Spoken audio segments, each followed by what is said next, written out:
Video பார்க்குற எல்லாருக்கும் வணக்கம். இது உங்கள் ரெஸ்லிங் கிங் தமிழ். நான் உங்கள் ரகுமான். இன்றைக்கி நம்ம சேனலில் இன்றைக்கி நடந்து முடிஞ்ச ஃப்ரைடே நைட் ஸ்மார்ட்டில் என்ன நடந்தது அப்படிங்கிறத பற்றி ஃபுல் ரிவ்யூவாக பார்க்கலாமா? சரி வாங்க நண்பர்களே. முதலாக ரெஸ்லிங் கிங் தமிழுக்கு வந்திருக்கும் நண்பர்கள் சப்ஸ்கிரைப் பண்ணிக்கோங்க. பெல் ஐக்கானை கிளிக் பண்ண முடியுமா? தினமும் போகிற ரெஸ்லிங் செய்திகளை தமிழ் மொழியில் தெரிஞ்சுக்கோங்க. ஷோ ஆரம்பித்த உடனே அன்டிஸ்பியூட்டட் யூனிவர்சல் சாம்பியனான கோடி ரோட்ஸ் வராரு. சக்ஸஸ்ஃபுல்லி ரெஸ்ல்மேனியாவில் சாம்பியன்ஷிப்பை டிஃபெண்ட் பண்ணி வின் பண்ணிட்டாரு. லாஸ்ட் வீக் பார்த்தீங்கன்னா சின்னதாக ஒரு ப்ரோமோ பேசிட்டு போனார். ஆனால் இன்றைக்கி எதுக்காக வந்திருக்கிறாரு? கோடி ரோட்ஸ் என்ன சொல்கிறாருன்னா, எனக்கு கண்ணில் காயம் ஏற்பட்டிருந்தது, அதனால் நான் மெடிக்கலி கிளியர் இல்லை அப்படின்னு சொல்லிட்டு ஸ்மாக்டவுன் ஜெனரல் மேனேஜர் சொல்லியிருந்தாங்க.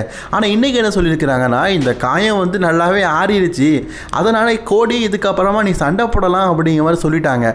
சரி, நான் இப்போ கேட்குறேன், வாட் இஸ் நெக்ஸ்ட்? யார் என் கூட அடுத்தது மோத போகிறீங்க அப்படி சொல்லும் போதே அந்த இடத்துக்கு பார்த்தீங்கன்னா NXT-லேருந்து ரிக்கி சாண்டர்ஸ் வந்திருக்காரு. ஆக்சுவலி இதுக்கப்புறமா ஒரு ஸ்மாக்டவுன் ராஸ்டர், அது நிறைய பேருக்கு தெரியும். ஸோ அவர் பார்த்தீங்கன்னா கோடி ரோட்ஸை பார்க்கறதுக்காக வந்திருக்காங்க. ரிக்கி WWE வரதுக்கு காரணமே கோடி ரோட்ஸ் தான். ஏன்னா அவர் ஒரு AEW சூப்பர் ஸ்டார். WWE கூப்பிட்டதே கோடி ரோட்ஸ் தான். இப்போ கடைசியில் பார்த்தீங்கன்னா தான் கூட மேட்ச் விளாட வச்சுருக்காரு. ரிக்கி பேச பேச கோடி ரோட்ஸுக்கு அவ்வளோ பெருமையாக இருக்க போல இருக்குது. ஏன்னா தான் வளர்த்த பையன் தான் முன்னாடியே பேசுகிறான்னு சொல்லிட்டு. அண்ட் ரிக்கி என்ன கேட்குறாருன்னா, இன்றைக்கி நான் இந்த ஸ்மாக்டவுன் பிராண்டோட நியூ மெம்பராக இருக்கிறேன், எனக்கு ஒரு வாய்ப்பு தான் அப்படின்னு கேட்குறாரு. கோடி ரோட்ஸும் அக்செப்ட் பண்ணிட்டாரு. ஸோ கோடி ரோட்ஸுக்கும் ரிக்கி ஸ்டாண்டுக்கும் இன்றைக்கி ஒரு மேட்ச் நடக்க போகுது. அப்படியே பேக் ஸ்டேஜுக்கு போனோன்னா அங்கே ஷார்லட் மற்றும் அலெக்ஸா வந்து பேசிக்கிட்டு இருக்காங்க. பிகாஸ் லாஸ்ட் வீக் பார்த்தீங்கன்னா ஜேசி ஜெயின் வந்து அட்டாக் பண்ணியிருப்பாங்க அவங்க டீம் மெம்பர்ஸோட. இன்றைக்கி ஜேசி ஜெயின் கூட ஒரு சிங்கிள்ஸ் மேட்ச் ஷார்லட் ஃப்ளேர் மோத போகிறாங்க. அதை பற்றி பேசிகிட்டு இருக்கும்போது அந்த இடத்துக்கு பார்த்தீங்கன்னா ரியா ரிப்ளை வந்துட்டாங்க. எனிவான் அவங்க 3 பேர் இருக்கிறாங்க, ஏதாவது ஹெல்ப் தேவைன்னா என்னை கூப்பிடு அப்படிங்கிற மாதிரி ரியா கூப்பிட்றாங்க. ஆனால் ஷார்லட்டும் ஹெல்ப்லாம் எனக்கு தேவையில்லை, நாங்கள் பார்த்துக்குறோம் அப்படின்னு சொல்கிறாங்க. பட் ஆனால் அலெக்ஸா தான் பார்த்தீங்கன்னா கொஞ்சம் கூல் டவுன் பண்ணி, நான் பாரு ஷார்லட், அவருடைய உதவி நமக்கு தேவை, நம்ம கொஞ்சம் பொறுமையாக இருப்போம் அப்படின்னு சொல்லிட்டு அந்த நேரத்தில் இவங்க 2 பேருக்குள்ளே ஏற்பட்ட சண்டையை விலக்கி விட்றாங்க. அதன் பின்பு ஷார்லட்டோடைய நேரம். ஷார்லட் பார்த்தீங்கன்னா இன்றைக்கி ஜேசி ஜெயினு கூட சிங்கிள்ஸ் மேட்ச் விளையாடுறாங்க. ஜேசி ஜெயின் வரும்போதே அவங்க சொன்ன மாதிரியே அவங்க 3 பேர் அவங்க டீம் மெம்பர்ஸோடு தான் வராங்க. ஃபேட்டல் இன்ஃபர்மேஷன் டீமோட தான் வராங்க. சரி, மேட்சை பொறுத்த வரைக்கும் மேட்சை ரொம்பவே நல்லா கொண்டு போகிறாங்க. பட் ஆல்ரெடி பார்த்தீங்கன்னா பேக் ஸ்டேஜில் வந்து ரியா ரிப்ளை வந்து வார்ன் பண்ணியிருப்பாங்க, ஏதாவது உதவினே என்னை கூப்பிடுன்னு. ஆனால் உதவி தேவைப்படுற நேரத்தில் கூட பார்த்தீங்கன்னா ஷார்லட் பிளேயர் கூப்பிட மாட்டாங்க. அதனால் சீட் பண்ணியே இந்த மேட்ச்சில் பார்த்தீங்கன்னா ஷார்லட் பிளேயரையே பீட் பண்ணி மேட்ச்சில் வின் பண்ணிட்டாங்க ஜேசி ஜெயின். NXT-லேருந்து வந்த ஒரே வாரத்தில் 14 தடவை WWE உமன் சாம்பியனான ஷார்லட் ஃப்ளேயரே வீழ்த்திட்டாங்கன்னா பாருங்களேன். வெற்றி பெற்றதுக்கு அப்புறமும் சும்மா இல்லை, அந்த இடத்துல அலெக்ஸாவும் ஷார்லட் இருக்காங்களா, இவங்க 2 பேரையும் சேர்ந்து அடிக்கிறாங்க. ஸோ இதுக்கப்புறம் பொறுத்துட்டு இருக்க முடியாதுன்னு சொல்லிட்டு அந்த இடத்துல மாமி ரியா ரிப்ளை பார்த்தீங்கன்னா இவங்களுக்கு ஹெல்ப் பண்ணதுக்காக வராங்க. ரியா ரிப்ளை வந்த உடனே இந்த டீமெல்லாம் பார்த்தீங்கன்னா அடிக்க ஓடி போயிடுச்சு. ஸோ ரியா ரிப்ளை இன்னைக்கு ஹெல்ப் பண்ணதுனால இந்த டீம் பார்த்தீங்கன்னா இன்னைக்கு சேவ் ஆயிருக்குது. அப்படியே பேக் ஸ்டேஜ் போனோன்னா பெய்லி மற்றும் ப்ரீ பெல்லா 2 பேருமே பார்த்தீங்கன்னா அவங்களுடைய டாக் டீம் சாம்பியன்ஷிப்பை நயா ஜாக்ஸ் மற்றும் லாஸ்ட் டைட்டில் டிஃபெண்ட் பண்ண போகிறாங்க. அதை பற்றி பேசிகிட்டு இருக்காங்க. லாஸ்ட் நயாக்கிட்ட இருந்தது நாங்கள் இந்த டைட்டில் பிடுங்கணும், மீண்டும் இந்த டைட்டில் வேறு யாருக்கிட்டையும் போகாது. ஸோ இன்றைக்கி நான் உங்களுடைய காதுகளில் ஸ்டில் சாம்பியன் அப்படிங்கிற வார்த்தை தான் வரப்போகுது அப்படிங்கிற மாதிரி சொல்கிறாங்க. ஸோ இன்றைக்கி டாக் டீம் சாம்பியன்ஷிப்பை அகைன் டிஃபெண்ட் பண்ணுறாங்க. ஸோ வெற்றி பெறாங்களா அப்படிங்கிறத வெயிட் பண்ணி பார்க்கலாம். கைஸ், அதுக்கப்புறமா சரியான குருமா கைஸ். அதாவது பேக் ஸ்டேஜில் பார்த்தீங்கன்னா ஆட்ரூத் வந்து XCM டீம்கிட்டே பேசிகிட்டு இருக்காரு. இதை பார்த்த டேமியனுக்கு ஒன்று புரிஞ்சுட்டு, இவன் டேக் டீம் சாம்பியன்ஷிப்பை டிஃபெண்ட் பண்ணுறேன்னு சொல்லியிருப்பான்னு. என்னப்பா என்ன பேசிகிட்டு இருக்கீங்க, நாங்கள் டேகை பற்றி பேசிகிட்டு இருக்கோம், டேக் டீம் டைட்டில் தானே, சரி டேக் டீம் சாம்பியன்ஷிப்பை நான் வாய்ப்பை வச்சுக்கோங்க அப்படிங்கிற மாதிரி சொல்லிட்டாரு. ஆனால் இதை பார்த்தோன்னா ஆட்ரூத் என்னப்பா சொல்கிறேன் அப்படின்னு கேட்குறாரு. பட் ஆனால் ஃபேக்ஸியம் டீம் இதை ஃபிக்ஸ் பண்ணிட்டாங்க, எது டேக் டீம் சாம்பியன்ஷிப்புக்கான வாய்ப்பு தெரியா, ஓகே ஃபிக்ஸ் பண்ணிட்டல, நாங்கள் ரிங்குக்கு வரோம், வா சண்டை போடலாம் அப்படிங்கிற மாதிரி சொல்கிறாரு. அதுக்கப்புறம் தான் சொல்கிறாரு, எப்பா நாங்கள் வந்து ப்ரைஸ் டேக்கை பற்றி பேசிகிட்டு இருக்கோம், நீ வேறு ஏதோ நினச்சிக்கிட்டு இருக்க, தப்பாக புரிஞ்சுட்டே அப்படிங்கிற மாதிரி சொல்கிறாரு.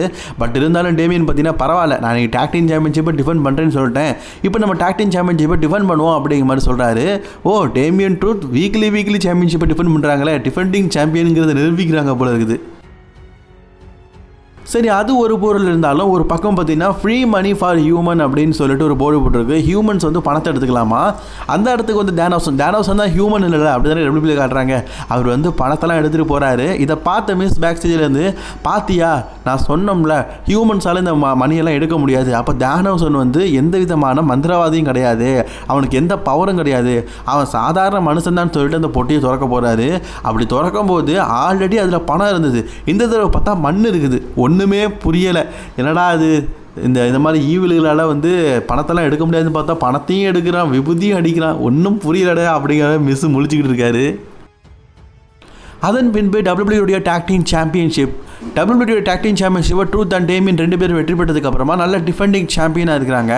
அதே போல் தான் இன்றைக்கி ஆக்சியம் டீமுக்கு அகேன்ஸ்டாக மோதுறாங்க. மேட்சை பற்றி சொல்லணும்னா இதில் ஆக்சியன் இருக்கார்ல, அவர் உண்மையிலேயே ஒரு பயங்கரமான ஹை ஃப்ளையர். அதனாலே மேட்சை பயங்கரமாக கொண்டு போகிறாங்க. பட் இருந்தாலும் டேமியன் அண்ட் ட்ரூத்தோடைய டைட்டில் நல்லா இருக்குது. ஸோ அவங்கள தோற்கடிக்க மாட்டாங்க அப்படிங்கிறது நம்ம எல்லாருமே தெரியும். ஸோ அதனால் இந்த மேட்ச்சில் பார்த்தீங்கன்னா டேமியன் ட்ரூத் ஃபைனலி பார்த்தீங்கன்னா அவங்களுடைய டாக் டீம் சாம்பியன்ஷிப்பை சக்ஸஸ்ஃபுல்லி பார்த்தீங்கன்னா ரீட்டைன் பண்ணிட்டாங்க. ரீட்டைன் பண்ணதுக்கு அப்புறம் தான் ஒரு சரியான சம்பவம். இவங்க 18 மினிட் திரும்பி பார்க்கும்போது அந்த இடத்துக்கு பார்த்தீங்கன்னா டாலா டாங்காவும் சோலோ சிக்காவும் வந்துட்டாரு. வந்தது மட்டும் இல்லாமல் டேமியன், ட்ரூத்து, அப்புறம் ஆக்சிடென்ட் டீம் எல்லாரையும் தூக்கி போட்டு அடிச்சுட்டாங்க. அதுலேயும் குறிப்பாக நம்ம டேமியன் தானே பயங்கரமாக சோக்ஸ்லாம் போடுவார். அவரோட சோக்ஸ் இல்லாமல் அவருக்கே போட்டிருப்பாரு டாலா டாங்கா. யோ டாலா, நீ உண்மையிலேயே டண்டனக்கா டாலா தாயா. அதுக்கப்புறமா சோலோசிக்காவோட டைம். ஸோ சோலோசிக்காவும் அடித்து முடிச்சுட்டு பார்த்தீங்கன்னா அடுத்ததாக பார்த்தீங்கன்னா சின்ன ஸ்பீச் பேச போகிறாரு. இவங்க எல்லாரும் போயிட்டாங்க. இப்போ சோலோசிக்காவை பேச ஆரம்பிக்கிறாரு. லாஸ்ட் வீக் நான் வந்து ஜேக்கப் ஹார்ட் கூட ஒரு மேட்ச் விளாடினேன். ஜேக்கப் உன்னோடைய லக்கு, நீ முதல்ல என்னை பீட் பண்ணி வின் பண்ணிட்டா, எல்லாமே நல்ல விஷயந்தான். பட் ஆனால் ஸ்டில் இப்போ நீ புரிஞ்சுக்கோ, நீ ஒரு ஆபத்தான பாதையை நோக்கி போயிட்டு இருக்குதா. ரோமன் ரெயின்ஸ்குள்ளே அவரோட பிரதர்ஸ் இருக்காங்க, சீட் பண்ணியாவது உன்னை வந்து தோக்கடிப்பாங்க அப்படிங்கிற மாதிரி பேசிகிட்டு இருக்கும்போது அந்த இடத்துக்கு ஊசோஸ் வந்துட்டாங்க. ஊசோஸ் வந்து இப்போ பார்த்தீங்கன்னா முழுக்க ரோமன் ரெயின்ஸ்க்கு சொம்படிக்க ஆரம்பிச்சிட்டாங்க பழையபடி. ஸோ அதில் பார்த்தீங்கன்னா ஜிம்மி அண்ட் ஜே என்ன சொல்கிறாங்கன்னா ஓடிசி அந்த லைன். ஓடிசிக்கு என்னன்னு தெரியும், ஓடிஸுக்கும் ஜேக்கப்புக்கும் இருக்கிற ஸ்டோரியில் நீ தலை வேண்டாம் நான் தலை வேண்டாம். அதாவது அவங்க பிரதர்ஸ்குள்ளே டைட்டிலுக்காக மோதுறாங்க. இது ஒன்லி ஃபார் த டைட்டிலுக்கான வேஞ்சிங். நீ தேவையில்லாமல் சண்டையை கலப்பாத அப்படிங்கிற மாதிரி சோலோ சிக்காவை பார்த்து ஊசோ சொல்கிறாங்க. பட் நான் சோலோ சிக்காவுக்கு நல்லாவே தெரியுமே எப்படி சண்டை எழுக்கணும்னு. சரி சண்டையை நான் இழுக்கிறேன் அப்படின்னு சொல்லிட்டு தான் கூட இருக்கிற டாலா டாங்காவை வச்சு ஜிம்மி அண்ட் ஜே 2 பேரையும் அட்டாக் பண்ணுறாரு. அதுலேயும் ஒரு சோக்ஸ் இல்லாமல் ஜிம்மி ஊசோக்கு போடுவார் பாருங்களேன், எப்பா பயங்கரமாக இருந்தது. ஸோ இன்னைக்கு டாலா டாங்காவை வைத்து சோலோ சிக்காவா தன்னோட கூட பிறந்த, அதாவது Jimmy and Jey Uso Solo சிக்காவுக்கு கூட பிறந்த, அதாவது ஒரே தாய்க்கு பிறந்த பசங்க. ஸோ தன்னுடைய கூட பிறந்த பிரதர்ஸையே அடிச்சுட்டு கெத்து கட்டிட்டார் இன்றைக்கி சோலோசிக்காவா. அப்புறம் சாமி ஜெயின் இன்னும் திருந்தலைங்க, இன்னும் அட்வைஸ் பண்ணுற மர்மகுருமா தான் இருக்கிறாரு. கோடி ரோட்ஸை பார்த்து நீ ரசமியால் மெயின் ஆகிட்ட, பெரிய ஆள் ஆகிட்ட, ரொம்ப பெரிய ஆள் ஆகிட்ட, பட் நான் இன்னும் அண்டர் டவுனாக இருக்கிறேன், எனக்கான வாய்ப்பு எப்போ கிடைக்கும் அப்படிங்கிற மாதிரி கோடி ரோட்ஸ்கிட்ட புலம்பிட்டு இருக்காரு. கோடி ரோட்ஸ் முன்னாடி தான் சாமி ஜெயின் புலம்புறது வழக்கமாக இருச்சு. ஸோ இதெல்லாம் கண்டுக்காமல் கோடி ரோட்ஸ் பார்த்தீங்கன்னா அடுத்து ரிக்கி சைண்டு கூட விளையாடுற மேட்சுக்காக ஃபோக்கஸ் பண்ணி இப்போ எங்குக்கு வராரு. அண்ட் இது ஒரு புறம் இருக்க இன்னொரு டைம் பார்த்தீங்கன்னா டபிள்யூபிள்யூ வந்து ஊசோஸ் மற்றும் சோலோ சிக்காவா டாலா டாங்க கேட்டேன்னா ஒரு டாக் டீம் மேட்சை இன்றைக்கி ஸ்மாக் டவுனில் பார்த்தீங்கன்னா டபிள்யூபிள்யூ வந்து அஃபிஷியலி கன்ஃபார்ம் பண்ணியிருக்காங்க. சரி, இப்போ நம்ம ரிங்குக்கு வரோம். ரிக்கி ஸ்டைண்டுக்கும் கோடி ரோட்ஸுக்குமான மேட்ச். அதாவது முன்னாள் நண்பர்கள் 2 பேர் சொன்னோம்ல, அந்த முன்னாள் நண்பர்கள். ஸோ அதுவும் ரிக்கி ஸ்டைண்ட் பார்த்தீங்கன்னா ஸ்மாக் டவுன் வரதுக்கும் காரணம் கோடி ரோட்ஸ் தான். ஸோ இவங்களுக்குள்ள ஒரு மேட்ச் நல்லா கொண்டு போகிறாங்க. என்ன தான் நண்பனாக இருந்தாலும் இப்போதைக்கு கோடி ரோட்ஸ் தானே சாம்பியன். ஸோ கோடி ரோட்ஸ் தான் பார்த்தீங்கன்னா சக்ஸஸ்ஃபுல்லி அவருடைய டைட்டில், ஆக்சுவலி இது ஒரு டைட்டில் மேட்ச் கிடையாது, சும்மா தான் வச்சுருந்தாரு. ஸோ அவர் சக்ஸஸ்ஃபுல்லி இந்த மேட்ச்சில் வெற்றி பெற்றார். வெற்றி பெற்றதுக்கு அப்புறம் தான் அந்த இடத்துல ஒரு ஷாக்கிங்கான விஷயம், குந்தர் அந்த இடத்துக்கு வந்துட்டாருங்க. யோ குண்டர், என்னையா நீ இந்த பக்கம் வந்திருக்கிற அப்படிங்கிற மாதிரி தான் தோணுது. குந்தர் வந்தது மட்டும் இல்லாமல் அப்படியே கோடி ரோட்ஸோட கழுத்தை பிடிச்சி அவரோட ஸ்லீப்பர் லாக்கை போட்டதில் அப்படியே கோடி ரோட்ஸ் மயங்கி வந்துட்டார். யோ உனக்கு இங்கே என்னையா வேலை அப்படிங்கும் போது தான் அப்போ தான் குந்தர் பார்த்தீங்கன்னா டைட்டில் பார்க்காரு. டைட்டில் அப்படியே தூக்கி இந்த டைட்டிலுக்காக தாண்டா நான் வந்தேன் அப்படிங்கிறது ஆடியன்ஸ் முன்னாடி காட்டி ஐ ஆம் த நெக்ஸ்ட் சாம்பியன் அப்படிங்கிற மாதிரி நம்ம குந்தர் பார்த்தீங்கன்னா இப்போ அன்டிஸ்பியூட்டட் டைட்டில் பக்கம் வந்திருக்காரு. ராலை பார்த்தா ஹெவி வெயிட் சாம்பியன்ஷிப் வேணுங்கிறாரு, ஸ்மாக்டவுன் பக்கம் பார்த்தா அன்டிஸ்பியூட்டட் டைட்டில் வேணுங்கிறாரு, ரோமன் ரெயின்ஸ் மாதிரி 2 டைட்டிலையும் தூக்கிட்டு திரலான்னு பார்க்குறாரா குந்தர். என்ன முடிவு பண்ணியிருக்கான்னு தெரிலங்க. சரி, அதுக்கப்புறமா தேனவுசனுடைய நேரம். தேனவுசன் பார்த்தீங்கன்னா வழக்கம் போல் அவருடைய கட்டை வண்டி எடுத்துக்கிட்டு வளர்ட்டா காய்ப்புல அப்படின்னு சொல்லிட்டு வராரு. இப்போ நம்ம மிஸ்ஸு என்ன சொல்லலாம்னா, உன் கூட நான் வம்பு பொழுதெல்லாம் விட்டுதல்லு, எனக்கே நம்ம உன் கூட சேர்ந்தா நல்லா இருக்குன்னு தோணுது. ஸோ நம்ம 2 பேரும் ஒரு டீமாக இருக்கலாம் அப்படிங்கிற மாதிரி தேனவுசன் கூட டீமாக இருக்கிறேன் அப்படின்னு மிஸ் வந்து நிற்கிறாரு. அப்போ அந்த இடத்துக்கு வந்து கிட் வில்சன், யோ நம்ம 2 பேரும் ஒரே தட்டில் பிறந்து ஒரே மாதிரி இருக்கிற நம்பர்கள்யா, நம்மளை விட்டுட்டு போயிடாதியா அப்படிங்கிற மாதிரி சொல்கிறாரு. பட் இருந்தாலும் பார்த்தீங்கன்னா ஒரு கட்டத்தில் மிஸ்ஸோடைய சாய்ஸ் கிட் வில்சனா இல்லாட்டா தேனவுசனா, சரி தேனவுசன் கூடயே இருக்கலாம்னு சொல்லிட்டு இருந்துக்கிட்டாரு. அதே மாதிரி பார்த்தீங்கன்னா தேனவுசன் கூட இருக்கும்போது அதெல்லாம் பிளான் தானே, தேனவுசன் அடிக்கிறதுக்கு தானே. ஸோ அவர் கூட சேர்ந்த மாதிரியே பார்த்தீங்கன்னா தேனவுசனை இன்றைக்கி மிஸ் அடிச்சிட்டாரு. அதுக்கப்புறம் தான் கிட் வில்சன் மற்றும் மிஸ் தன்னுடைய சுயரூபத்தையே காட்டுறாங்க. அதாவது இவங்களுக்கு எப்படியாவது தேனவுசன் அடிக்கணும், அதுக்கு ஏதாவது முயற்சி தேவைப்பட்டது. ஸோ இன்றைக்கி பார்த்தீங்கன்னா ஏதோ சீட் பண்ணி தேனவுசன் அடிச்சிட்டாங்க. சரி, இன்றைக்கி அடிச்சிட்டாங்க. ஆனால் வரும் வாரங்களில் தேனவுசனோட சேட்டை இதை விட பயங்கரமாக இருக்கும். அதை எப்படி சமாளிக்க போகிறானுங்க அப்படின்னு தான் தெரில. அதுக்கப்புறமா பிளாக் மோனுடைய ப்ரொமோவை போடுறாங்க. ஆக்சுவலி பிளாக் மோனு கூடிய சீக்கிரம் பார்த்தீங்கன்னா டபிள்யூடைய மெயின் ராஸ்டரான ஸ்மாக்டவுனுக்கு வர போகிறாங்க. அது எப்போன்னு தெரில. ஆள் பார்க்கறதுக்கு அப்படியே டிஃபினி செஷன் மாதிரியே இருக்கிறாங்கல்ல, பேசாமல் டிஃபினி கூட சேர்த்துடலாம் போல இருக்குது. 2 ட்வின்ஸுன்னு சொல்லிட்டு ஒரு டேக் டீம் உருவாக்கிடலாம். அதுக்கப்புறமா ஏஞ்சலோடைய நேரம். ஏஞ்சல் என்னப்பா சிங்கிள்ஸ் மேட்செல்லாம் டபிள்யூ அலோவ் பண்ணுறாங்க, அவ்வளோ பெரிய ஆளாக கேட்டிங்கன்னா இல்லை, பலியாடா யூஸ் பண்ணதுக்கு தான் கூட்டிகிட்டு வந்திருக்கிறாங்க. நம்ம பவர் ஹவுஸ் ராய்ஸ்கி இருக்கார்ல, அவருக்கு அகேன்ஸ்டாக ஒரு மேட்ச்சு. எஸ், அஃப்கோர்ஸ் நிறைய பேருக்கு தெரிஞ்ச விஷயந்தான். இதில் ராய்ஸ்கியை தான் டபிள்யூ வெற்றி பெற்று வச்சுருக்காங்க. புதிய யுனைடெட் சாம்பியன்ஷிப்பை வெற்றி பெற்றிருக்கிற ஜூலியா பார்த்தீங்கன்னா, நான் ஒரு நல்ல டிஃபெண்டிங் சாம்பியனாக இருப்பேன், என்னோட டைட்டில் ஓப்பன் சேலஞ்சு விட போகிறேன் அப்படின்னு சொல்லும்போது இந்த இடத்துக்கு செல்சிரின்னு வராங்க. அவங்க தள்ளிக்கிட்டு எப்போவுமே பார்த்தீங்கன்னா ஆல்ஃபா பேர் வருவாங்க. பட் ஆல்ஃபா பேர் இல்லாதனால வீல் சேர் அவங்களே தள்ளிட்டு வராங்க. ஐயோ பாவம், எப்படி இருந்த மனுஷி. ஸோ எனக்கு இன்ஜூரிலாம் சரியாயிட்டு இந்த டைட்டிலுக்கான ஆப்பர்ச்சுனிட்டி எனக்கு தான் அப்படின்னு சொல்லும்போது அந்த இடத்துக்கு பார்த்தீங்கன்னா கியானா ஜேம்ஸ் ஜூலியா வராங்க. ஸோ ஜூலியா தனக்கான வாய்ப்பு கேட்கும்போது நான் அந்த வாய்ப்பை கியானா ஜேம்ஸுக்கு கொடுக்குறேன் அப்படிங்கிற மாதிரி சொல்லிட்டாங்க. ஸோ நெக்ஸ்ட் வீக் கியானா ஜேம்ஸுக்கும் டிஃபினி செஷனுக்கும் பார்த்தீங்கன்னா உமன்ஸ் யுனைடெட் சாம்பியன்ஷிப்பான அஃபிஷியல் மேட்சை கன்ஃபார்ம் பண்ணிட்டாங்க. அப்புறம் ஜேக்கப் ஃபாட்டு ராய்ஸ்கியை பார்க்க போகிறாரு. என்னதா மோதலா அப்படின்னு பார்த்தா அப்படிலாம் இல்லை, 2 பேரும் நட்பு போல இருக்குது. 2 பேரும் பார்த்தீங்கன்னா சிரிச்சு எப்படி இருக்கா அப்படி சொல்லிட்டு 2 பேரும் பார்த்தீங்கன்னா ஒருத்தர் நல்லா விசாரிச்சு பேசிக்கிட்டு இருக்காங்க. அப்படியே அந்த இடத்த விட்டு ஜேக்கப் ஃபாட்டு போகும்போது அந்த இடத்துக்கு டாலா டங்கா மற்றும் சோலோ சிகா வந்து ராய்ஸ்கியையும் ஜேக்கப் ஃபாட்டையும் பயங்கரமாக அட்டாக் பண்ணிட்டு போயிருக்கிறாங்க.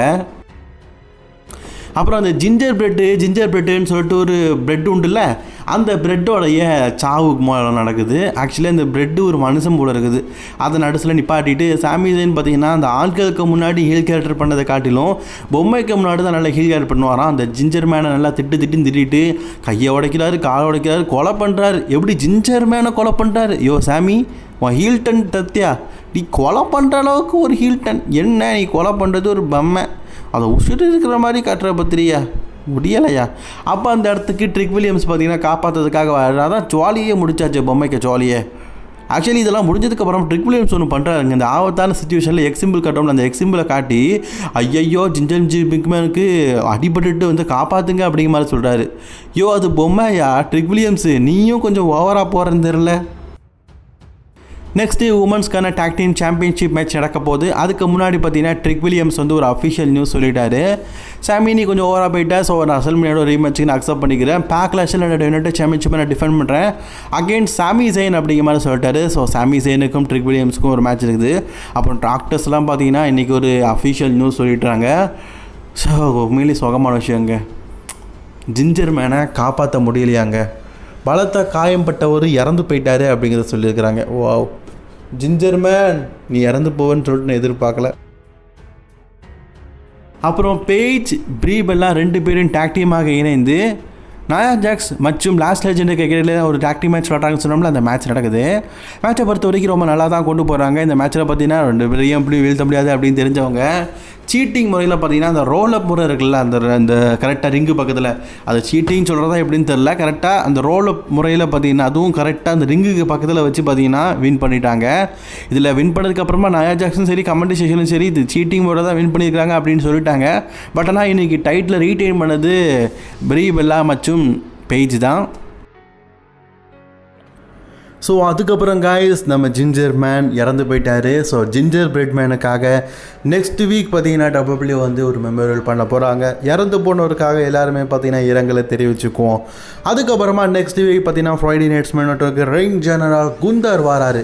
எதன் காரணமாக நான் கோடி ரோட்ஸை அட்டாக் பண்ணேன் அதுக்கப்புறமா என்ன நடக்கும் இதை பற்றி குந்தர் நெக்ஸ்ட் வீக் நடக்க போகிற ஸ்மாக்டவுனில் எக்ஸ்பிளைன் பண்ண போகிறாரு. அதுக்கப்புறமா பார்த்தீங்கன்னா women's United சாம்பியன்ஷிப்பாக Tiffany சேஷனுக்கும் கியானா ஜேம்ஸ்க்கும் next week நடக்க போகிற ஃப்ரைடே ஸ்மாக்டவுனில் ஒரு மேட்ச். அதுக்கப்புறமா 6 உமன்ஸ்க்கான மேட்ச். எல்லாம் உமன்ஸ்க்கான மேட்சாக இருக்குது, என்னத்தை சொல்லதுக்கு ஒன்றும் இல்லை. ஸோ நெக்ஸ்ட் வீக் பார்த்தீங்கன்னா உமன்ஸ்க்கான ஒரு 6 மேன் டாக் டீம் மேட்சாக கன்ஃபார்ம் பண்ணிக்கிறாங்க. அதுக்கப்புறமா நம்மளுடைய ஸ்மாக்டவுனுடைய மிகப்பெரிய ஹீரோ இறந்து போயிட்டார், எக்ஸ் ஜிஞ்சர் பிரெட்மேன். அவருக்காக நெக்ஸ்ட் வீக் பார்த்தீங்கன்னா கலரை குழியை தோண்டி WWE பூத்த போகிறோம். வேறு என்னத்தை சொல்கிறதுனே தெரில. அதுக்கப்புறம் தியானோசனை பார்த்தீங்கன்னா இன்றைக்கி மிஸ் வந்து அட்டாக் பண்ணிட்டார். அதனால் நம்ம தியானோசன் பார்த்தீங்கன்னா என்னையே அட்டாக் பண்ணிட்டேன் அப்படிங்கிற மாதிரி சொல்கிறார். அதனால் பேக்லாஷில் உனக்கு ஒரு மேட்ச் தரேன் அப்படிங்கிற மாதிரி ஸ்மாக்டவுன் ஜெனரல் மேனேஜர் சொல்லிட்டாரு. அதாவது நீ ஒரு டாக் டீம் பார்ட்னரை கூட்டிகிட்டு வா, உனக்கு ஒரு டாக் டீம் மேட்ச் நான் வந்து அஃபிஷியலாக கன்ஃபார்ம் பண்ணி தரேன்னு சொல்லிக்கிறாரு. எனக்கு தெரிஞ்சு ஜெல்லி ரோலை நெக்ஸ்ட் வீக் கூட்டு வருவார் போல இருக்குது. நெக்ஸ்ட் பார்த்தீங்கன்னா main event time. Jey Uso Jimmy Uso Solo சிகாவா டாக்கான அந்த டாக் டீம் மேட்ச் நடக்குது. சரி, மேட்சை பொறுத்த வரைக்கும் பார்த்தீங்கன்னா ரொம்பவே நல்லா தான் கொண்டு போகிறாங்க. ஒரு கட்டத்தில் டாக்கை பார்த்தீங்கன்னா கீழே இறங்கி ஜே ஊசோ அட்டாக் பண்ணும்போது அந்த இடத்துக்கு ஜேக்கப் ஆட்டு வந்துட்டார். வந்து டாக்காவை அட்டாக் பண்ணார். அப்படி அட்டாக் பண்ணால் இந்த மேட்ச் டிஸ்குவாலிஃபை. ஸோ டிஸ்குவாலிஃபையில் பார்த்தீங்கன்னா சோலோ சிகாவா டாக் தான் வெற்றி பெற்றாங்க. ஸோ ஜேக்கப் ஆட்டு பேக் சைடில் அட்டாக் பண்ணனால கொலவரில் இப்போ வந்து அட்டாக் பண்ணியிருக்காரு போல இருக்குது. பயங்கரமான தாக்குதல். ஸோ அந்த தாக்குதலோட முடிவில் பார்த்தீங்கன்னா ஜேக்கப் ஆட்டு தான் கெத்து காட்டிட்டாரு. ஸோ அதுக்கப்புறமா ஜிம்மி அண்ட் ஜே ஊசோஸ் முன்னாடி வந்து நின்றுட்டு அப்படியே போயிட்டாரு. போகும்போது சொல்லார், டெக்ஸாஸில் நான் கண்டிப்பாக வந்து ஃப்ளோரிடாவில் வந்து நான் வந்து பேக்லாஸில் சாம்பியன்ஷிப்பாக போகும்போது சாம்பியன்ஷிப்போடலாம் ரோமன் ரெயின்ஸ் வாக் பண்ண முடியாது அப்படின்னு சொல்லிட்டு ஒரு மிரட்டலையும் விட்டுட்டு போயிருக்காரு. ஸோ இன்னைக்கான ஸ்மாக்டவுன் ஓரளவுக்கு நல்லா இருந்தது. உங்களோட ரேட்டிங்கை கமெண்ட் பண்ணிக்கோங்க. இன்னைக்கான வீடியோ பிடிச்சிருந்தா ஷேர் பண்ணிக்கோங்க. தொடர்ந்து வீடியோ பக்கத்தில் சப்ஸ்கிரைப் பண்ணிக்கோங்க. பை நண்பா.